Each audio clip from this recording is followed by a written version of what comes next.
TIFU by telling my friend that cornea transplants are like actual torture.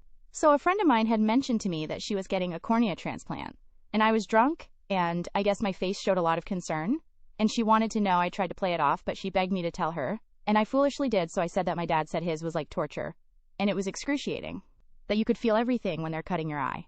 So today I told my dad that a friend was getting a cornea transplant, and she was worried, and he said, couldn't be as bad as mine. So he tells me the story again, and it wasn't like I thought it was. Apparently the freezing didn't work, but my dad didn't know that and thought it was just supposed to be that bad, so it's excruciating. And he's got a grip on the table and tensing his entire body and just trying not to move, and he feels his eye being cut open, and he keeps moving, so by the time they're about 5 stitches in to sew up the transplant, the doctor gets mad and tells him to stop moving, and he can't handle it anymore, and kinda yells at the doctor that he can't stop moving because it hurts so fucking bad. And he sees the doctor go wide-eyed and freeze, and he's like, "It hurts?" And my dad says yes, it's the most painful thing he's ever experienced, and it's indescribable.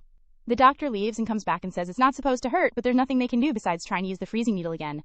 But he has to be awake for it, and it's gonna be worse than the cutting, and so he says to do it, and it doesn't work.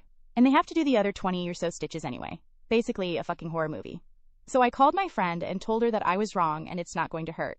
Like I said it was, she was relieved, as she has spent the last day freaking out.